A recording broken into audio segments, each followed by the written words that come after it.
Helicopters are multi-mission machines, but one of the most important missions they have is saving lives. With over 2,000 call-outs a year, these guys are used to life-saving. 9 helicopters patrol 4,000 square miles of the county, and they have to be trained and ready to deal with anything. So right now, I'm on a point in the middle of nowhere. I can't get out, I'm injured. Helicopters fly in where nobody else can get to them. Send the guy down and get me out of here. I got 80 feet of cable out. These guys do 40 hoist missions a year. Now it's my turn to find out how it's done.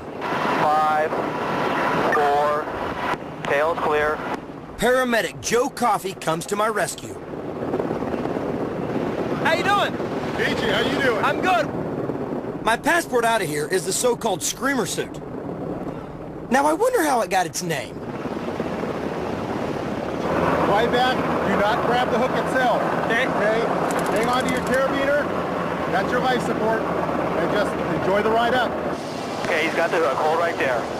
Enjoy your ride! This is called a hoist.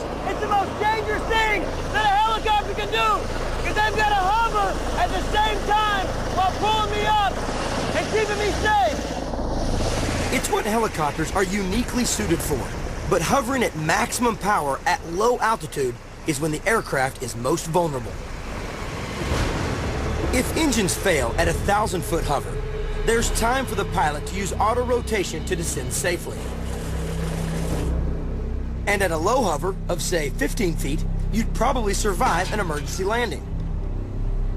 But at hoist height, that's 1 to 200 feet, there's not enough rotor speed, altitude, or time to get the chopper out of trouble. Okay, coming on in. Rescues are often made dangerous by wind, rain, and the terrain, like cliffs and canyons. Okay, I got it right here. Job well done. Pretty impressive. Fred Chavez is the hoist operator. Okay, I'm disarmed and cabin is secure. Fred, I want to ask you back there, how important is the communication between you and the pilot? The communication is absolutely essential. I'm his eyes and ears. We have a lot of hikers that get lost in tight canyons or fall off waterfalls. So your rotor clearance is very, very important. If we ever smack the rotor, it's the end of our day, it's the end of our lives. So having a lookout is vital. If a blade is clipped, the pilot loses all control.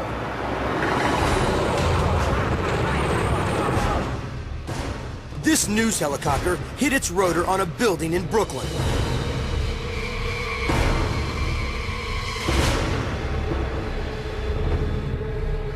All 3 passengers were lucky to survive. We head back to base where I link up with the ground crew.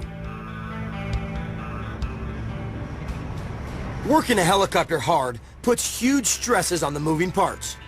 And that means one heck of a maintenance schedule. Andy, how we doing up there? Yeah, yourself? Andy Young has been working with helicopters for 15 years. What do you have the most trouble with? What's the most difficult to keep up to date and keep up? Yeah, leaks. Leaks? Really? Everything leaks. Really? There's so much stress on every component in these aircraft.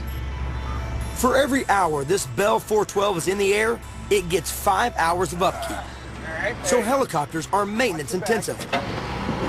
And this giant is no exception. The Erickson S-64 air crane is a firefighter of the first order. Maintenance engineer Duke knows this beast inside and out. How big's that tail rotor? 16 feet in diameter. I mean, these things are monsters. Duke, tell me this. What is your favorite part about this thing?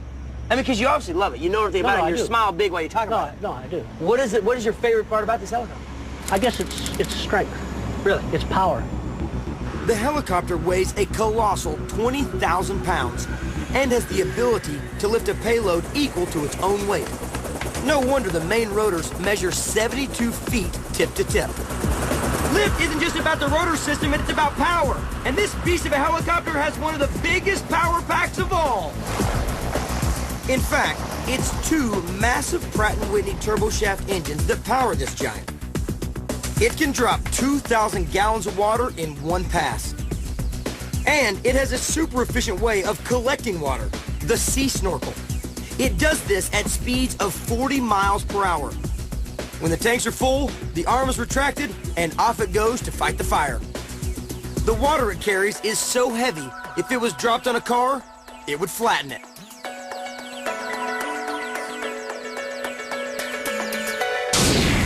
Next up, the very latest in helicopter technology. I get to feel the sharp end of the U.S. Army's military might. Now that is a bad machine right there. And the ultimate test. You've got to be kidding me. A routine that'll make your eyes pop.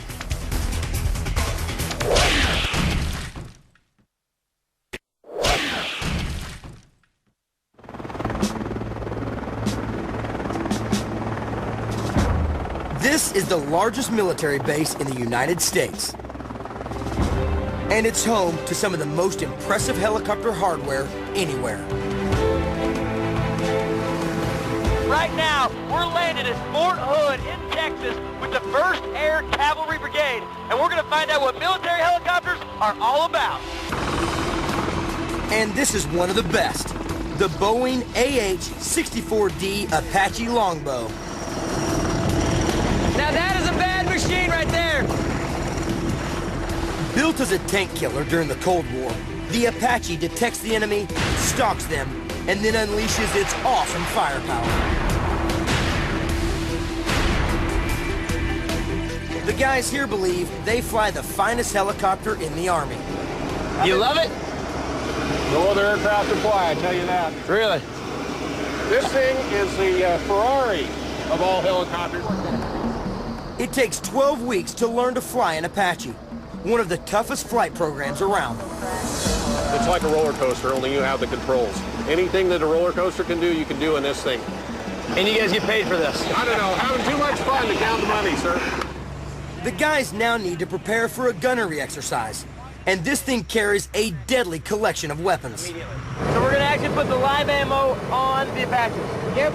Can I help? Oh, yeah, of course. You can do my job. Take over. Perfect, I'm here for you. All right. I'm carrying an Apache rocket.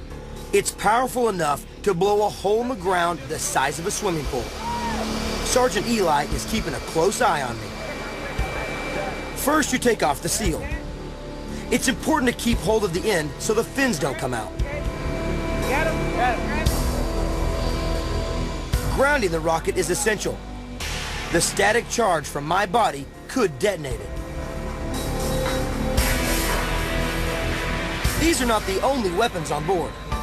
The M230 chain gun cannon takes 30mm rounds. Yeah. Those are some serious bullets.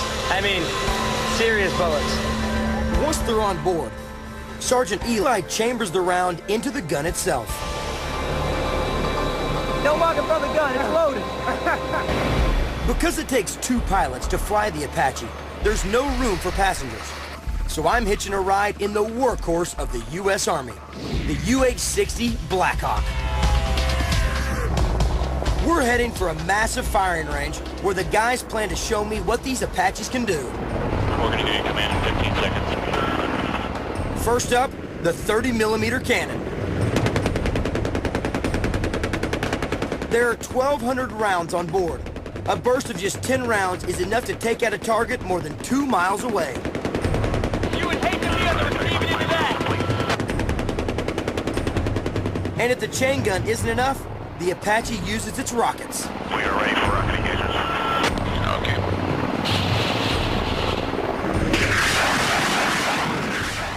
Two pods, each carry 19 rounds. Range, up to 3 miles. You